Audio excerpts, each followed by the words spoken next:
여러분, 세상의 모든 것들은 다 존재의 이유가 있습니다. 가요 중에도 보니까요, 존재의 이유라고 하는 그런 가요도 있는 것 같아요. 그죠? 그런 노래가 있죠? 김진선 집사님? 있죠? 존재의 이유. 그대가 존재함에 그런 것 같아요. 제 느낌엔 들어본 적은 없지만. 근데 세상의 모든 것들에는 다 존재하는 그 이유가 있는데요. 그렇다면 오늘 우리는 이 말씀을 통해서 이 교회가 이 땅에 존재해야 되는 과연 그 이유가 무엇인가? 여러분, 저는요, 올해로 담임 목사가 아니라 목사가 된 지가 올해로 12년 오래됐죠. 제가 29살에, 나이가 나오나요? 29살에 목사가 되어서 좀 이른 나이에 목사가 됐어요. 그래서 목사 안수를 받은 지가 벌써 12년. 그랬는데 이 땅에 보니까 목사님들이 수많은 목사님들이 있어요. 얼마나 많은 목사님들이 계신지 모르겠습니다. 그럼 목사님들이 많다라는 것은 또 뭐도 많다라는 거예요? 교회도 많다라는 거죠. 여러분, 그거 아십니까? 전 세계적으로 대한민국에 교회가 제일 많이 있습니다. 그거 알고 계시죠? 그 중에서도 제가 태어나고 제가 살았던 전라북도의 군산이라고 하는 지역에 교회가 굉장히 많이 있습니다. 제가 살던 그 군산은 그냥 고개만 돌리면 다 교회예요. 여기 봐도 교회, 저기 봐도 교회. 저희 집 동네, 저희 집 문을 딱 나서면 그 앞에만 교회가 4개가 있습니다. 우리 여기도 마찬가지죠. 우리 교회도 이 교회 밖을 나서면 저 밑에서부터 위에까지 교회가 5개가 있습니다. 저는 이런 생각을 할 때가 있습니다. 교회가 과연 왜 존재할까? 우리 교회도 정말 하나님이 기뻐하시는 일을 하려면, 제가 누차 말씀드리잖아요. 그 하나님께서 우리를 부르신 목적이 있고 이유가 있는데 그 이유에 합당하게 우리가 사역하지 못한다면, 이 교회 있잖아요, 이 상가 얼마 되진 않지만 이거 다 팔아가지고 그냥 어려운 사람들 돕고, 그리고 정말로 하나님 영광 위해서 정말로 목회 잘하고 싶고 정말로 이렇게 사역을 잘하고 싶은 교회에다가 우리가 이렇게 헌금하는 것도 저는 굉장히 좋다라고 생각을 합니다. 그런데 왜 하나님께서 이 마지막 때에 우리 교회를 이곳에 세우셨는가? 선교하라고 세우신 거예요. 선교. 저는 제 목회에 있어서 가장 우선순위로 두는 것이 바로 선교입니다. 선교. 왜요? 내가 할 수 없으면, 내가 그 사역을 감당하지 못하면 누구라도 그 사역을 감당할 수 있도록 내가 힘이 돼줘야 되잖아요. 내가 능력이 없지만 그래도 그들에게 사역할 수 있는 어떤, 그래도 내가 에너지는 좀 돼줘야 되지 않겠습니까? 저는 우리 교회가 그런 교회가 됐으면 좋겠어요. 우리 교회도 물론 어렵습니다. 하지만 어려울지언정 우리가 꾸어주고, 아니 꾸어주는 것도 아니에요. 그냥 나누어주고, 우리가 어디서 돈 없다고 꾸지 않는 그런 교회가 될 수 있기를 예수님의 이름으로 축복합니다. 그러기 위해서는 우리 성도님들 다 부자 되셔야 됩니다. 부자 되세요. 우리 함성우 성도님 부자 되세요. 할렐루야. 고개만 끄덕거리시면 어떡해요? 아멘 하셔야죠. 우리 오영관 집사님 부자 되시기 바랍니다. 곽종태 집사님 부자 되세요. 부자가 되셔야 돼요. 모두가 다 부자가 되셔야 돼요. 근데 부자라고 하는 것이 돈만 많이 벌으라는 게 아니에요. 마음의 부자 되시길 바랍니다. 영혼의 부자도 되시길 바랍니다. 그러다 보면은 하나님께서 우리에게 물질의 복도 주세요. 여러분, 그 은혜가 우리 모두에게 있기를 주 예수의 이름으로 축원합니다. 저는 우리 교회에서 저는 정말 100명의 선교사님들을 후원하고 싶어요. 이 담임 목사의 소소한 이 조그만한 천안, 또 목천의 신계리의 작은 상가에 있는 교회 조그마한 교회 담임 목사의 소원이 100명의 선교사님들을 정말 후원하는 거. 어떻게 후원하고 싶은 줄 아세요? 한 1, 20만 원 후원하는 게 아니라 그들의 삶을 책임져 주고 싶어요. 하나님 앞에 그렇게 기도하고 있어요. 하나님, 우리 참 작고 저도 참 연약하지만 하나님, 이왕이면은 갑부가 되게 해주세요. 어떤 갑부? 영적인 갑부가 되게 해주세요. 물질보다 더 중요한 것이 있다면 기도잖아요. 기도의 갑부가 되시기를 축복합니다. 그리고 여러분, 이왕이면 한번 따라하시죠. 가든지 보내든지 둘 중에 하나예요. 오늘 우리가 이 땅에 살아가면서 하나님이 영광을 위해서 살아가야 되는데 날마다 내 배만 채우려고 나는 날마다 살이 찌고, 예? 우리 집은 날마다 잔고는 자꾸만 쌓여가는데 옆에 선교사님들은 어떻습니까? 또 우리 주변에 있는, 제가 지금 선교하자는 것이 저 해외만 얘기하는 게 아니에요. 우리 주변에도, 제 주변에도 밑자리 교회 목사님들이 얼마나 많은지 몰라요. 저는 그 목사님들을 바라보면서 가슴이 아파요. 마음이 아파요. 마음이 힘들어요. 조금이라도 뭘 좀 해드리고 싶어요. 그래서 짜장면 한 그릇을 사드려도 정말 기도하는 마음으로 제가 섬기거든요. 여러분들 정말 우리 안에 하나님이 주신 사명, 이 사명 잘 감당하시기를 예수님의 이름으로 축복합니다. 그러면 우리 교회는 이 땅에 존재하면서 주님의 증인되는 삶, 다시 말해 선교를 통하여, 전도를 통하여 우리가 주님의 증인되는 삶을 살아야 되는데, 오늘 성경 말씀을 보니까 우리가 주님의 증인되는 삶을 살기 위해서 반드시 받아야 되는 것이 있어요. 임해야 되는 것이 있습니다. 그게 무엇일까요? 바로 성령이에요. 성령. 할렐루야. 오직 무엇입니까? 성령. 오직 성령이 너희에게 임하시면. 그러면 여러분, 선교도 내 힘으로 하는 게 아니라 누구 힘으로 하는 거예요? 성령의 힘으로 하는 거예요. 성령님의 도우심으로 하는 거예요. 내가 어떤 선교사님 도와야지, 내가 내 물질로 도와야지, 아니에요. 성령이 함께 하시지 않으면요, 그 모든 것들은 다 헛것입니다.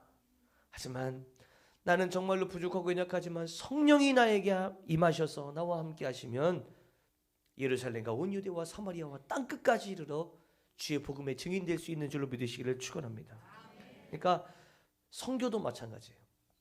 성령님이 임하지 않아 하시면 선교라는 것 자체가 성립될 수가 없어요. 성령이 없는 선교는 가짜입니다, 여러분. 가짜. 불쌍한 사람들에게 어떤 연민하고 동정하는 것, 그것이 선교가 아니에요. 미자립교회 목사님들 힘들구나, 어렵구나, 참 불쌍하다, 내가 얼마라도 여러분 그거 하지 마세요. 그러려면 안 하시는 게 낫습니다. 그건 하나님이 기뻐하시는 선교가 아닙니다. 하나님이 기뻐하시는 선교는 무엇이냐? 성령의 인도하심을 받는 선교. 성령의 인도하심. 주님의 영이신 성령이 우리에게 임하시면 주님의 그 권능으로 행하는 것이 선교입니다. 여러분 믿으십니까? 내가 어떤 기술이 있어서, 내가 돈이 있어서, 내가 건강이 있어서, 내가 지식이 있어서 선교하는 것일까요? 그렇지 않습니다. 기술이 없고 건강도 없고 돈도 없고 지식이 없어도 성령이 임하시면 선교할 수 있어요. 저는 우리 교회가 성령이 충만한 교회가 될 수 있기를 예수님의 이름으로 축복합니다. 그 이유가 무엇일까요? 이것은 앞에 있는 전원일 목사가 그렇게 생각하는 것이 아니라 오늘 성경 말씀에 보니까 성령이 임하시면 어떻게 된대요? 권능을 받기 때문이에요. 성령이 임하시면 권능을 받기 때문에 우리는 선교할 수 있는 것입니다. 내 권능이 아니라 누구의 권능? 성령을 통하여 주시는 하나님의 권능이에요. 바로 사랑과 용서인 줄로 믿습니다. 다시 말해 주님이 우리에게 주시는 힘과 능력으로 주님의 증인이 되는 것, 그리고 그 힘과 능력으로 말미암아 주님 앞에 영광을 올려드리는 것, 이것이 바로 선교의 본질인 것입니다. 선교의 본질. 그러면 오늘 우리는 헷갈리는 것이 하나가 있어요. 그게 뭐냐면 이 선교는 과연 어디까지일까? 선교는 어디까지일까? 목사님, 옆에 있는 교회 돕는 것도 선교예요? 해외만 선교예요? 어디까지가 선교일까요? 대상은 누구일까요? 라고 하는 질문이 여러분들에게 들 수도 있을 것입니다. 오늘 본문 말씀 보니까요, 예루살렘으로부터 시작합니다. 그래서 온 유대, 그리고 사마리아, 그리고 마침내 어디까지 이르릅니까? 땅 끝까지 이르게 되지요. 여러분, 우선 이 선교의 대상은요, 유대인이나 사마리아인이나 또 어떤 이방인, 어떤 인종, 누구든지 남녀노소 상관없이 모두가 다 포함이 되는 것. 또 지형적으로 보니까 예루살렘이라고 하는 그곳부터 시작해서 점점 확장되어져 가는 것을 우리는 볼 수가 있는 것입니다. 이 사람들은요, 다 이 예루살렘에서 이 말씀을 받았어요. 예루살렘에서 이 말씀을 받았기 때문에 오늘 예루살렘으로부터 시작이 되는 겁니다. 어떤 분들이 질문을 해요. 목사님, 왜 예루살렘부터 시작할까요? 이 말씀을 받았을 그때 그 장소가 예루살렘이기 때문이에요. 그래서 너희가 오늘 이곳에서, 여기서 하나님의 말씀이 있다면 여러분 신계리부터 시작해서 라고 말씀하겠죠. 그래서 예루살렘으로부터 시작해서 결국에는 저 땅끝까지 나아가는 것입니다. 그것은 이 예루살렘을 다 복음화시키고, 그 다음에는 유대 땅도 다 복음화시키고, 다음에는 사마리아, 그리고 땅끝, 뭐 그런 말씀이 아닙니다. 사실은 여러분, 예수님의 제자들도 그렇게 못했어요. 가끔씩 저에게 이렇게 말씀하시는 분들이 있었어요. 지금은 안 계시는데. 어떤 분들이냐, 목사님, 우리 주변에도 어려운 사람 많은데 굳이 왜 외국까지 나가가지고 선교를 합니까? 왜 외국까지 나가가지고 선교를 하냐고 그렇게 이야기하는 사람도 있습니다. 맞습니다, 여러분. 저도 그렇게 생각해요. 굳이 왜 외국까지 나가야 선교가 성립이 될까? 여러분, 저도 어떻게 생각하냐면 외국뿐만 아니라 가장 먼저 우리 주변에 있는 이웃들에게 먼저 복음을 전해야 된다라고 생각을 해요. 왜요? 이곳이 선교지이기 때문이에요. 저는 날마다 이곳에서 사역을 하면서 5년 동안 한 번도 제가 잊지 않았던 생각이 있어요. 어떤 생각이냐? 하나님, 이곳이 나의 선교지입니다. 수많은 청빙이 있었어요. 대형교회에서도 목사님 와주세요. 심지어는 우리 교회 청빙위원회 어떤 교회에서 와가지고 두 분도 몇 년 전에 앉아있다가 저한테 연락이 와서 목사님 갑시다. 저희 교회로 갑시다. 아니에요. 왜요? 저는 현재는 그래요. 저는 이곳이 하나님이 나에게 맡겨주신 선교지예요. 그래서 이곳을 저는 지금 떠나지 못하는 거예요. 언젠가 하나님이 나에게 또 기회를 주신다면, 언젠간 또 하나님이 옮겨주신다면 갈 수 있겠지만, 아니, 지금은 제 맘대로 제 뜻대로 어떻게 하긴 싫어요. 왜요? 이곳이 지금 선교지이기 때문이에요. 그런데요, 주위 사람들 다 전도하고 다 결심시키고 나면 그 다음 단계로 다른 동네로 가고, 그 다음으로 외국으로 나가고, 이런 것일까요? 오늘 말씀은 그런 게 아닙니다. 만약에 그랬다면 여러분, 가족을 전도 못하면 평생 아무도 전도 못하는 거예요. 그러지 않겠습니까? 복음은요, 누구에게 전하는 것이냐? 가장 먼저 내 주위에 있는 사람들에게 먼저 전하는 것입니다. 주위에 있는 사람들, 가장 가까운 내 자녀들, 내 남편, 내 아내, 우리 부모님, 또 사랑하는 내 친척들에게 가장 먼저 복음을 전하는 거예요. 여러분, 그러기 위해서 아주 시기가 가장 정확하고 아주 뭐라고 해야 되죠? 아주 황금적인 시간이 언제일까요? 명절이에요.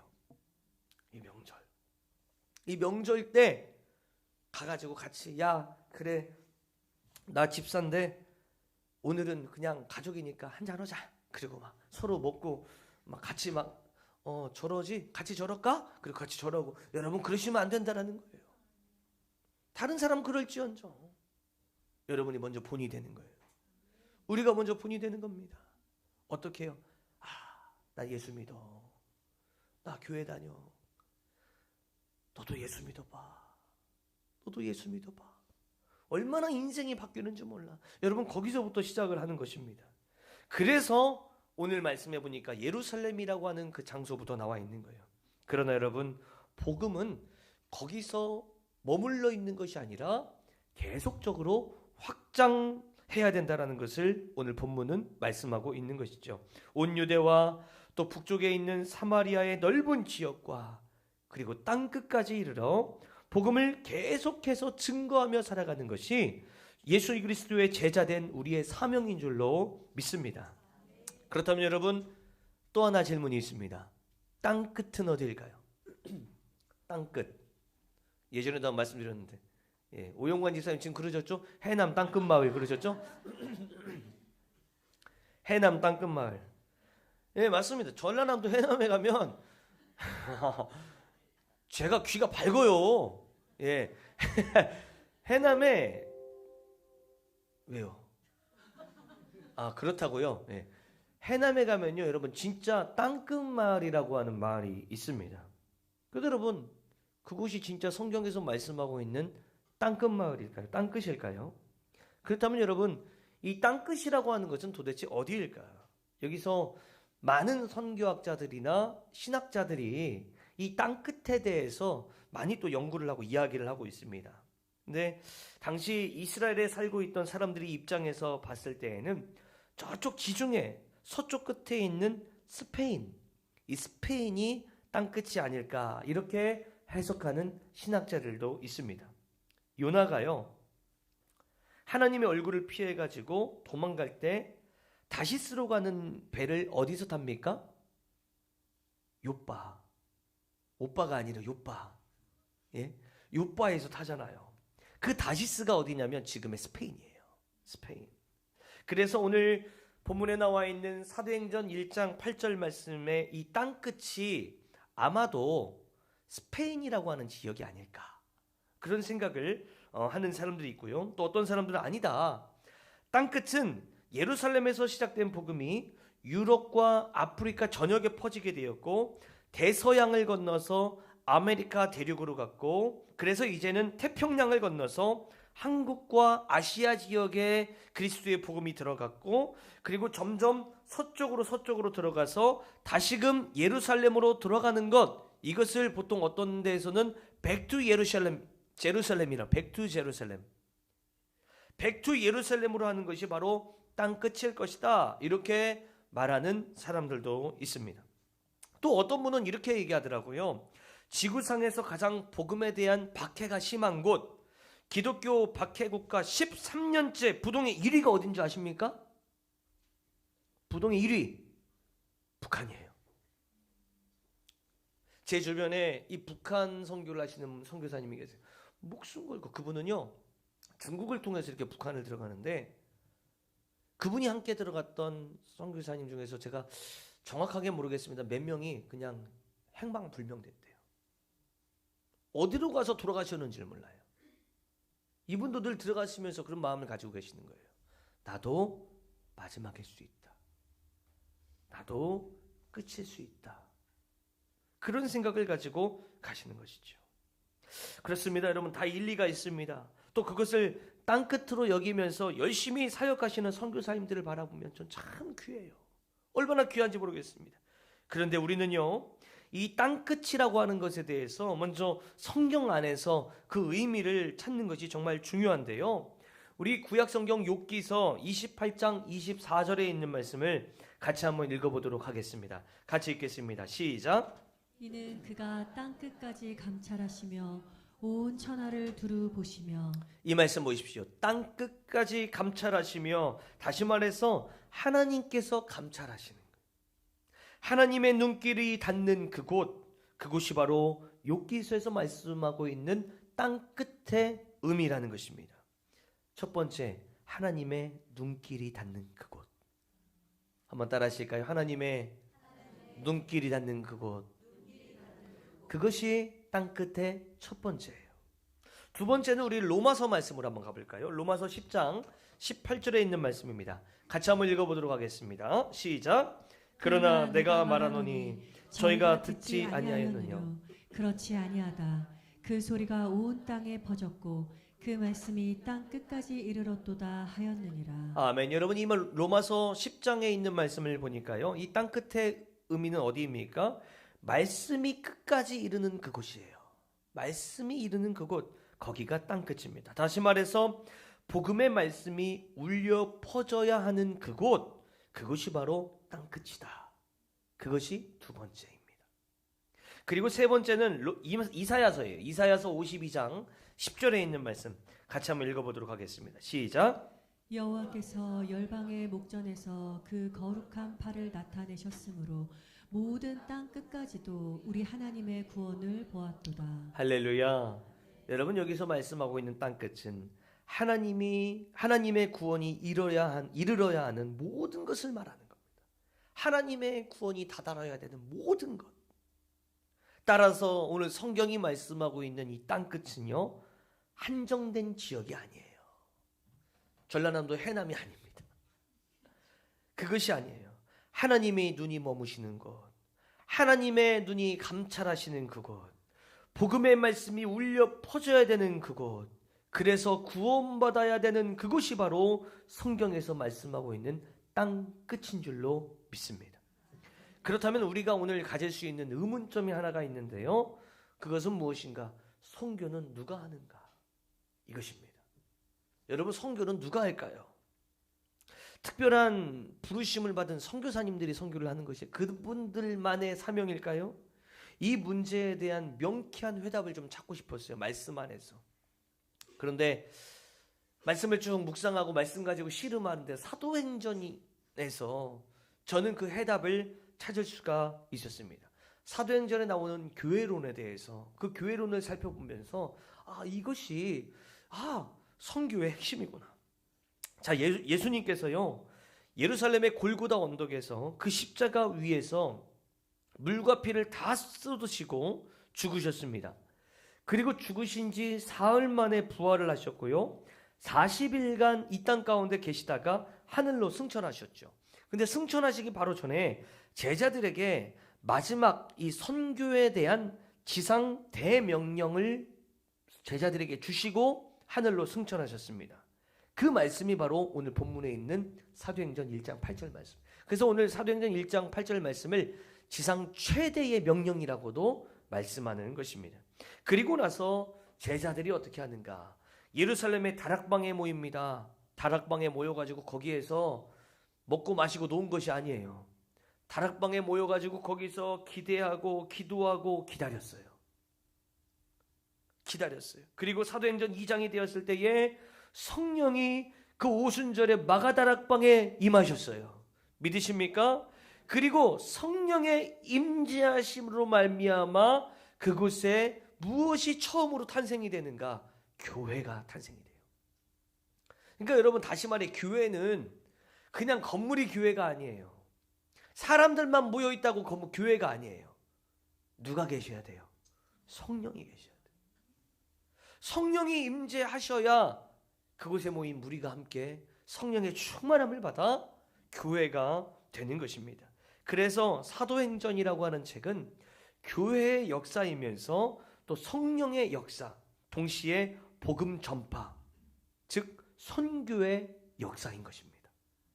사도 바울이 3차에 걸쳐서 선교 여행을 할 때에요, 어디서부터 시작해서 어디로 돌아옵니까? 교회에서 파송을 받아요. 그리고 가는 곳곳마다 뭘 세워요? 교회를 세워요. 사도 바울이. 그리고 다시금 어디로 돌아옵니까? 교회로 돌아와요.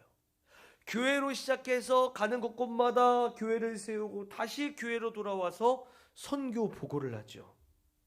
사랑하는 여러분, 저는 이제 신학을 계속해서 공부를 하고 있잖아요. 근데 이 신학에서도 마찬가지입니다. 교회론과 선교학이 있어요. 교회론과 선교학이 있는데 이 두 개는요, 서로 다른 게 아니에요. 다른 게 아니라 서로 연결이 되어져 있습니다. 저는 예배학을 전공을 했어요. 예배를 전공을 했는데 예배 안에 뭐 교회론도 있고 뭐 다 있잖아요. 그런데 이 교회론과 예배학은 서로 떨어져 있는 것이 아니라 연결되어 있습니다. 교회의 역사가 선교의 역사이고 선교의 역사가 교회의 역사라는 것입니다. 따라서 저와 여러분들, 우리 성도들이요, 바른 교회론을 가지고 있어야 돼요. 바른 교회론을 가지고 있을 때에 바른 선교의 마인드를 갖게 된다는 것입니다. 우리는 각각 교회에 대한 어떤 생각들을 우리가 다 가지고 있습니다. 내가 생각했을 때는 교회는 이렇게 하는 것이 좋을 것 같아. 이런 게 교회일 것 같아. 좋은 교회는 이런 교회일 것 같아. 저마다 생각들이 다 있을 거예요. 저는 참 귀하다라고 생각을 합니다. 그런데 여러분, 내가 생각하는 교회, 내가 추구하는 교회를 먼저 내가 생각하기 이전에요, 성경에서 말씀하고 있는 교회는 과연 어떤 교회인가? 이 하나님의 말씀에서 우리 가운데 원하시는 교회, 하나님이 기뻐하시는 교회는 과연 어떤 교회인가에 대해서 우리는 먼저 귀를 기울여야 되는 것입니다. 그게 우선순위예요. 내 생각이 먼저가 아니라 하나님의 말씀이 우선순위가 되어야 된다는 것입니다. 그러면 여러분, 한번 물어볼게요. 하나님의 교회는 어떤 교회가 되어야 되겠습니까?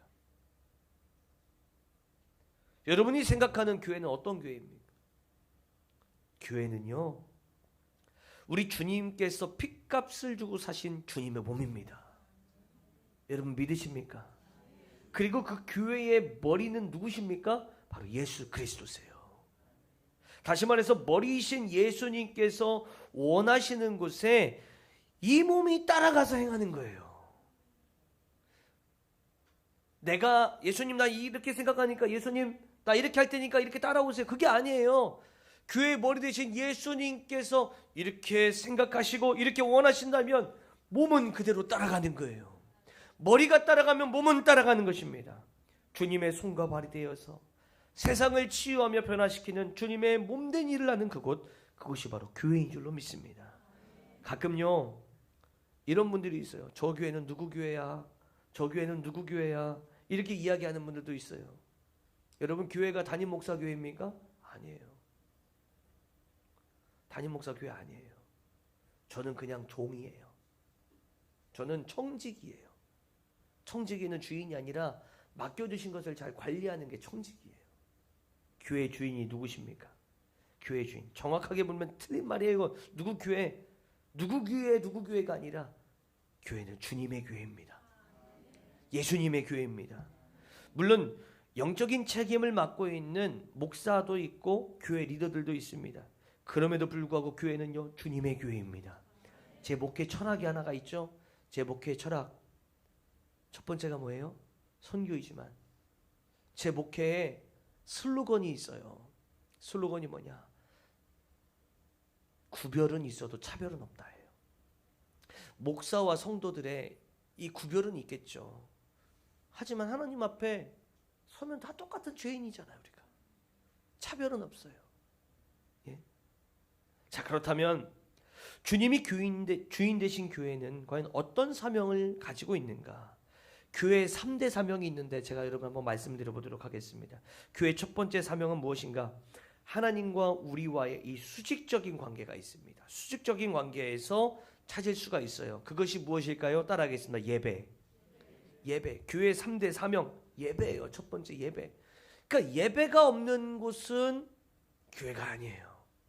예배가 중요해요, 여러분. 하나님과 우리와의 수직적인 관계에 예배가 먼저 잘 세워져야 되는 것입니다. 여러분 그런데 우리가 이렇게 말하는 거 있죠. 이렇게 말하는 분들 있죠. 어디가 예배 보러 가. 사랑하는 여러분 예배는 보는 게 아니에요. 예배 보러 오셨으면 여러분 다 관람료를 내시기 바랍니다. 제가 열심히 준비해가지고 퍼포먼스도 준비할게요. 이렇게 춤도 추고 할 테니까 관람료 다 준비해요. 예배 보러 오는 거면 여러분 예배는 보는 게 아니라 예배 드리는 거예요. 할렐루야. 하나님을 참 하나님으로 섬기면서 마음과 뜻과 정성을 다해서 주님 앞에 헌신함으로 올려드리는 그 예배가 교회가 가져야 되는 첫 번째 사명입니다. 첫 번째 사명. 그러면 두 번째 사명이 무엇일까요? 교회의 내향성에서 찾을 수가 있어요. 그것은 무엇인가? 교육과 훈련과 영적인 교제예요. 교회는 교육도 있어야 되고 훈련도 있어야 되고 영적인 교제도 있어야 됩니다.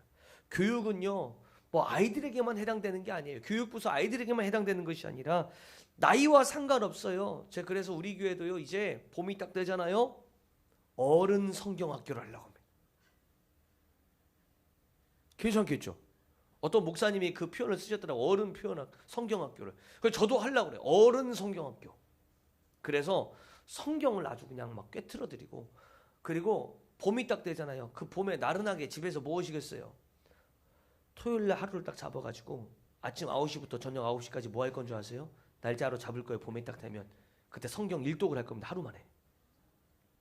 하루 만에 성경 일독을 하는 여러분 제가 도와드릴 테니까 성경 일독을 창세기부터 요한계시록 22장 끝에까지 어떻게 하냐면은 1시간 있고 50분 있고 10분 쉬고 50분 있고 10분 쉬고 해가지고 12시간을 갖다가 민지 이러고 있어요.